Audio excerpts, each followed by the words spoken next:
El mensaje llegó a las 9:42 de la mañana, mientras removía el café con leche en la cocina y la radio murmuraba noticias que no escuchaba. Era de Almendra, solo decía 80.000 euros. Ni buenos días ni mamá, solo la cifra. Abajo una segunda línea para la boda. Me quedé inmóvil, el móvil temblando levemente en mi mano. No era una sorpresa completa, no del todo. Días atrás Almendra había venido a casa para presentarme el presupuesto de su boda a drones, para grabar desde el aire fuegos artificiales, decoración con orquídeas importadas y un baño con mármol italiano para los invitados. Me lo dijo con una sonrisa profesional, como si hablase con una inversora, no con su madre. 80.000, repetí, más para mí que para ella. Es lo mínimo para algo digno, me dijo entonces, como si mis años de ahorro fuesen una broma. Yo le ofrecí 15.000, una ayuda modesta pero más que generosa para una ceremonia bonita y sencilla. Ella se levantó como si la hubiera insultado. Me llamó egoísta, me dijo que todas sus amigas tenían padres que se ocupaban de estas cosas, que no esperase que me cuidaran en la vejez si ahora me guardaba todo para mí. Después de eso, silencio. Hasta hoy. Y entonces, apenas 5 minutos después de leer ese mensaje, sonó el teléfono fijo. Casi nadie llama ya al fijo. Señora Briones, preguntó una voz educada masculina. Disculpe la molestia, llamo, porque estamos interesados en su vivienda. Nos ha llegado información de que estaría valorando ponerla en venta próximamente. Información de quien, pregunté helada. Nos consta que su hija vive por la zona de las Tres Torres. Comprendemos que con la llegada de un nieto, puede que esté considerando mudarse. Si es así, hay compradores interesados. Colgué sin responder. Me quedé mirando el teléfono como si fuese un objeto extranjero o un intruso. No tuve que pensarlo mucho. Ya estaban moviéndose. Ya hablaban de mi casa como si fuera de ellos. Y entonces, como si el guión ya estuviera escrito, Almendra me llamó esa misma tarde con voz dulce. Mamá, cenamos mañana, quiero arreglar las cosas de verdad. Acepté, por supuesto, pero no empecé a elegir vestido, empecé a hacer llamadas. Francos seguía oliendo a vino viejo y madera encerada. La última vez que estuve allí, llevaba un vestido azul marino y un anillo de oro que ya no uso. Fue la noche de nuestro 30º aniversario cuando Olegario pidió la mousse de limón y me dijo que si moría primero, quería que me comprara una planta nueva para que no me sintiera sola. Ahora la mesa era para tres. Almendra ya estaba sentada cuando llegué, impecable, como si saliera de una revista de maternidad. El vestido le ceñía la barriga de 3 meses con elegancia, y su sonrisa me confundió, dulce, cálida, casi culpable. Mamá, qué guapa estás. Te pedí este sitio porque sé lo que significa para ti, dijo mientras me besaba en la mejilla. No quiero peleas, solo quiero que estés cerca. Me senté sin quitarme el abrigo. Pedimos agua con gas. Hablamos de cosas sin importancia, del calor raro que hacía para noviembre, del antojo de cerezas que tenía a cada rato, de lo rápido que pasaba el tiempo. Y entonces entraron 3 hombres vestidos de traje con portafolios de cuero y miradas demasiado neutras para ser casuales. Uno de ellos saludó con una leve inclinación de cabeza. Darío, el prometido de Almendra, se levantó de la nada para recibirlos, como si aquello estuviera perfectamente coordinado. No te asustes, mamá, dijo Almendra con voz casi teatral. Son solo asesores. Queremos que todo quede en regla para que tú vivas tranquila. Me extendieron un documento sin siquiera darme tiempo de leer el encabezado. Es un poder notarial general, explicó uno de ellos con tono amable pero firme. Así su hija podrá gestionar en su nombre algunos temas inmobiliarios y administrativos. Le ahorrará molestias. Será lo mejor para todos. Sobre todo ahora con el bebé en camino, añadió Darío, acariciando el vientre de Almendra, como si eso justificara cualquier cosa. Yo no toqué el papel, ni el bolígrafo, ni el vino caro que habían pedido para acompañar. Solo bajé la mirada y sonreí, porque había hecho mis propias llamadas, y la siguiente jugada era mía. El silencio en la mesa era tan afilado que casi se podía cortar con el cuchillo del pescado. Miré el documento durante unos segundos más, como si necesitara tiempo para digerir el absurdo. No lo voy a firmar, dije finalmente sin alzar la voz. Almendra dejó el tenedor sobre el plato, con un gesto elegante pero brutal. Su sonrisa desapareció y en su lugar apareció esa mirada suya helada, la misma que usaba de niña, cuando no conseguía lo que quería. Pero ahora era adulta y mucho más peligrosa. Entonces no conocerás a tu nieta, soltó sin dramatismos, sin gritar como si fuera una cláusula más del contrato. No pestañeé, no le di el gusto de temblar. La miré como quien observa una grieta en la pared que antes no estaba, pero que siempre estuvo ahí. Darío tomó la palabra en ese momento con la falsa cortesía de quien cree estar ganando. No se trata solo del bebé, señora Briones. Ya hemos consultado con profesionales sobre la posibilidad de incompetencia legal por edad. Es un proceso sencillo. Solo es cuestión de demostrar que usted no está en condiciones de tomar decisiones complejas. Por tener 67 años, pregunté conteniendo la risa. Por actuar contra su propio bienestar, dijo otro de los hombres sin mirar directamente. No era personal, era negocio. Incliné la cabeza y fingí pensarlo. Jugué con la servilleta como si me sintiera perdida, como si por dentro se me estuviera cayendo el mundo. Les di exactamente lo que esperaban, una madre acorralada, una anciana confundida, una mujer sola. Entonces abrí el bolso, muy despacio. Saqué el móvil, lo desbloqueé con calma. Creo que antes de firmar, alguien quiere decir unas palabras. La mirada de Almendra se tensó. Un tic en la comisura del ojo la traicionó. Marqué el número que había memorizado días antes. La voz que respondió al otro lado era firme, clara, y estaba esperando mi señal. Solo dije, ahora, adelante. Beatriz Granel entró en francos con el mismo porte con el que defendía en sala a empresarios caídos y a mujeres traicionadas. Su melena plateada recogida en un moño impecable, el traje oscuro, la carpeta roja en mano. La reconocí de inmediato por el brillo en la mirada, ese que solo tiene quien ha olido sangre y viene por justicia. Almendra palideció. Darío apretó los labios. Los abogados, como buenos carroñeros, intentaron no reaccionar. Buenas noches, dijo Beatriz con la calma del que lleva la ventaja. Soy la abogada personal de doña Eulalia Briones. Me temo que esta conversación debe parar o formalizarse. Colocó la carpeta sobre la mesa y la abrió lentamente. Dejó ver la primera hoja, un informe completo, sellado con varias fotografías. Aquí están las pruebas de que el señor Darío Quintana ha realizado investigaciones no autorizadas sobre la propiedad y vida personal de mi clienta. Empezó. Fotografías tomadas a su vivienda, llamadas al portero del edificio, preguntando por horarios e incluso visitas a agencias inmobiliarias, fingiendo ser representante legal. Darío intentó intervenir, pero Beatriz levantó un dedo sin levantar la voz. No he terminado. También tenemos registros de llamadas en las que usted consulta la viabilidad de poner a nombre de su futura esposa una propiedad ajena, alegando demencia incipiente en la propietaria. Todo esto antes siquiera de haber solicitado una evaluación médica. La cara de los tres asesores se transformó. Uno de ellos se secó la frente con la servilleta. Otro buscó con la mirada la salida. Almendra permanecía en silencio. No la miré. No quería verla aún. Beatriz siguió hablando. Además, mi clienta tiene testigos que la han visto lúcida, activa y en control total de sus asuntos. Entre ellos su médica de cabecera y su notario, quienes estarán encantados de testificar si alguno de ustedes decide proceder con la demanda que estaban sugiriendo. Deslicé mi copa de agua hacia mí. Di un sorbo. Respiré hondo. La escena había cambiado por completo. Y aún no habían visto lo que venía después. El silencio que siguió fue espeso como si el aire se hubiera detenido a medio camino.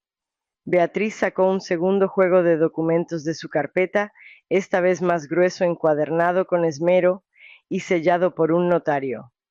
Esto dijo colocándolo con firmeza sobre la mesa.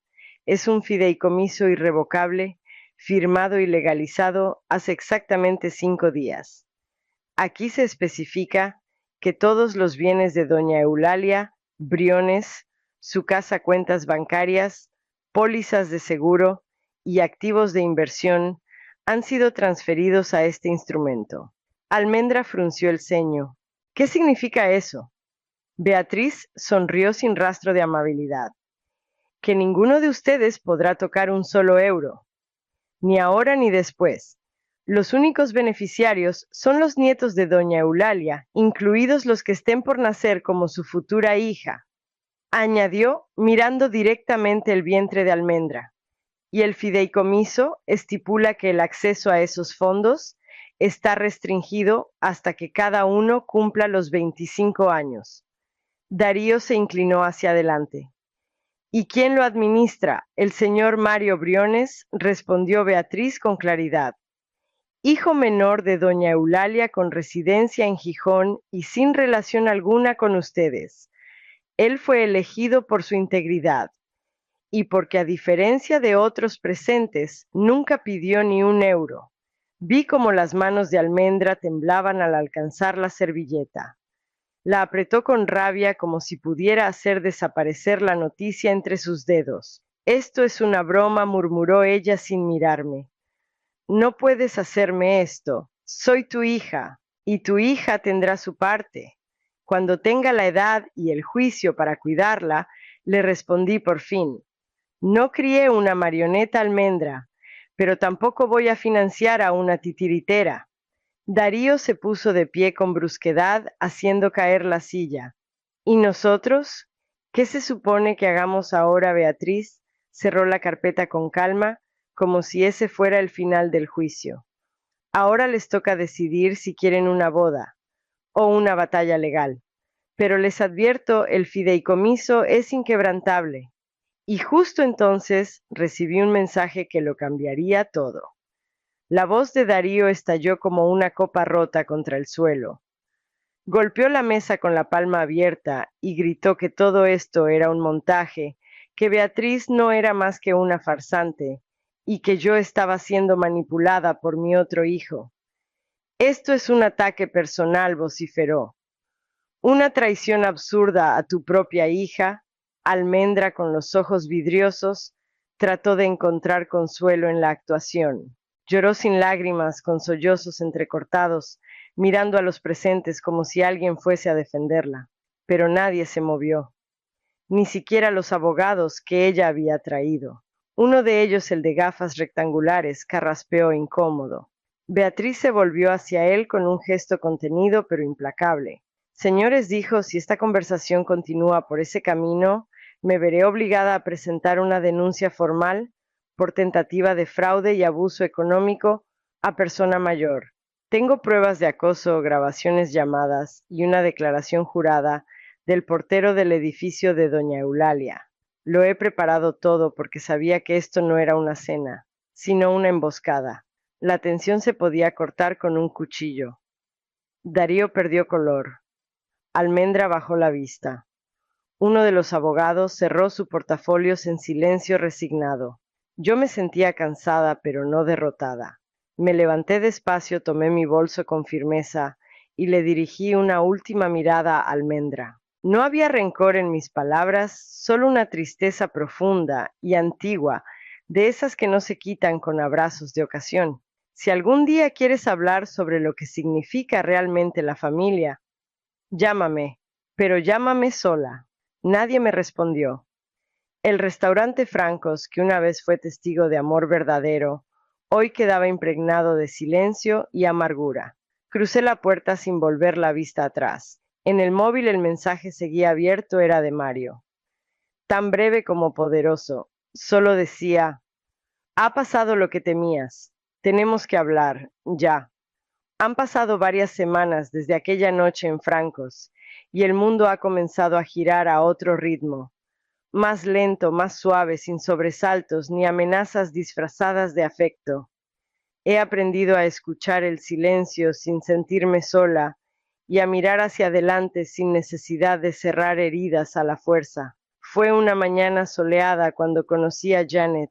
Se había mudado al piso contiguo, viuda reciente, con una risa discreta y un modo pausado de hablar que me recordó a mí misma. Empezamos compartiendo saludos breves en el portal, luego cafés improvisados en su terraza, y antes de darme cuenta, estábamos paseando juntas por el parque cada tarde. Janet no preguntó de inmediato por mi historia, y por eso le fui contando a pedazos. Con ella no hacía falta explicar cada emoción. Bastaba con el gesto, con la pausa entre una frase y otra. Me escuchaba sin interrumpir y cuando reía lo hacía como si estuviera recordando algo que también le dolía. Fue ella quien me invitó a un grupo de apoyo, una especie de círculo de mujeres mayores, que como yo habían confiado en quienes no supieron cuidar de esa confianza. Escucharlas fue como verme en un espejo múltiple mismas traiciones, distintos rostros. A veces llorábamos, a veces nos reíamos con una fuerza casi violenta, como si el humor fuera la última barricada que nos quedaba. Sentí que por fin tenía voz y eco. Una tarde mientras compartíamos una infusión de manzanilla, Janet me preguntó si había sabido algo más de Almendra. Asentí sin dramatismos. Darío está siendo investigado por fraude fiscal, le dije. Y la boda fue cancelada. No hubo celebración en mis palabras, solo un cansancio antiguo, una tregua con el pasado. Janet colocó su mano sobre la mía. No dijo nada. No hacía falta, porque justo en ese instante, entre los árboles del parque y la brisa cálida de mayo, entendí que hay familias que se eligen y hogares que se reconstruyen con afecto nuevo. La llamada llegó una mañana cualquiera de esas en que el mundo parece estar en calma y uno cree que ya ha aprendido a vivir sin sobresaltos. Era Mario. Su voz tenía un tono contenido como si supiera que cada palabra debía ser medida. Mamá, ya nació. Es una niña. La llamaron Leonor. ¿Leonor? ¿Como mi madre? Como esa mujer que nos sostuvo con carácter de hierro y ternura silente. No supe si reír o llorar. Cerré los ojos y me dejé caer sobre la silla de la cocina. Janet, que me acompañaba en ese momento, me miró en silencio. Cuando colgué lo dijo sin rodeos. Es un anzuelo. Quieren que cedas. Otra vez. Tal vez tenía razón. Pero también sentí algo removiéndose en mi pecho. Algo que no tenía que ver con manipulaciones ni estrategias. Era más antiguo, más puro. Era el deseo de conocer a mi nieta, de mirar su rostro sin proyectar dolor, de tener la oportunidad de empezar algo nuevo si es que el pasado nos dejaba espacio. Esa tarde no fui al hospital, no llevé flores ni peluches. En cambio, abrí el cajón donde guardo mi vieja papelería y escribí a mano como se escriben las cosas que importan, Almendra. He sabido que has dado a luz. Enhorabuena. Leonor es un nombre hermoso y me conmueve que hayas elegido llamarla así. Quiero conocerla, pero bajo ciertas condiciones. No hablaremos de dinero, no hablaremos del pasado. Si cruzas esa línea, la visita termina. Estoy disponible para ser abuela, no para volver a ser tu víctima. Con claridad y afecto, Eulalia doblé la hoja con calma. La metí en un sobre blanco sin perfume ni dramatismos. La dejé en el buzón de su edificio con mis manos firmes y la espalda erguida. No sabía si respondería, ni cuándo, pero por primera vez en mucho tiempo sentí que lo que venía no dependía de su voluntad, sino de la mía. Fue Mario quien organizó el encuentro. Me llamó con voz serena, como si se moviera sobre un hilo invisible que unía el respeto con la esperanza. Quiso hacerlo sencillo, sin presiones, sin promesas. Solo una breve visita. Yo acepté no por nostalgia, sino porque sentí que ya era capaz de mirarla a ella, a mi nieta, sin quebrarme. Nos vimos en una sala de visitas del hospital luminosa y blanca, con ese olor inconfundible a algodón y silencios. Almendra llegó puntual cargando a la pequeña Leonor. No me abrazó, no sonrió, solo me entregó a la bebé con un gesto neutro, casi mecánico, como quien pasa una responsabilidad más que un lazo. Sostuve a la niña con cuidado. Era diminuta, tibia, con una mueca en el rostro que me recordó fugazmente a mi madre. Me senté en una esquina del sofá meciendo a la bebé en silencio, mientras Almendra permanecía de pie, observando sin decir palabra. No hubo conversación sobre el pasado, ni sobre el futuro. Solo ese instante suspendido donde no éramos madre e hija, sino dos mujeres con una historia rota entre las manos. La visita duró menos de media hora. Al despedirme besé la frente de Leonor con suavidad. No esperé palabras. Tampoco ofrecí las mías. Salí con pasos firmes y el corazón tranquilo. Esa noche al llegar a casa abrí mi diario y escribí sin temblor. Hoy he conocido a mi nieta. No me he reconciliado con mi hija. Me he reconciliado conmigo. Desde aquel día volví a mis rutinas con más claridad. Me uní con otras mujeres de mi edad con historias similares y juntas creamos un pequeño grupo de apoyo. Les hablé del fideicomiso. Las ayudé a revisar sus escrituras, a blindar sus ahorros, a entender que la maternidad no significa rendirse. No era una cruzada, era una forma de volver a nacer sin necesidad de olvidar. Y mientras compartíamos café y documentos, entendí que ser abuela no es solo un título, es una forma de proteger, sin desaparecer. Han pasado 6 meses desde aquella primera visita. El otoño ha pintado las aceras de tonos suaves, y yo camino cada día hacia el centro cívico con paso firme, como si la tierra ya no me tambaleara bajo los pies. Allí coordino un pequeño taller de defensa patrimonial para mujeres mayores, donde compartimos herramientas legales, pero también cicatrices. Nos sentamos en círculo. Algunas llegan con miedo aún fresco, con la voz temblorosa, otras con rabia contenida, y unas pocas las que más me conmueven con la risa rota. Les hablo sin solemnidad. No soy jurista, no soy terapeuta. Soy una madre que un día dijo basta y no se quebró por hacerlo.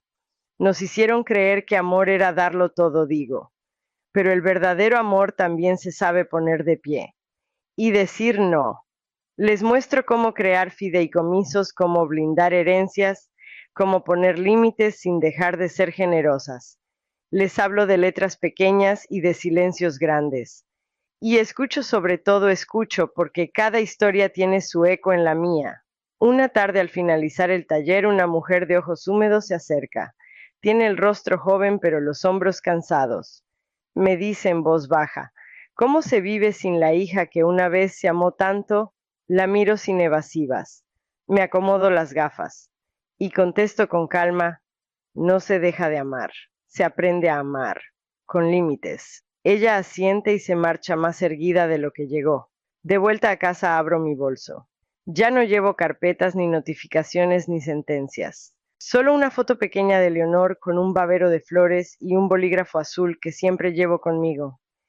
Es liviano pero poderoso, porque la historia que viene ya no me la dictan otros. La escribiré yo, desde el primer punto hasta el último.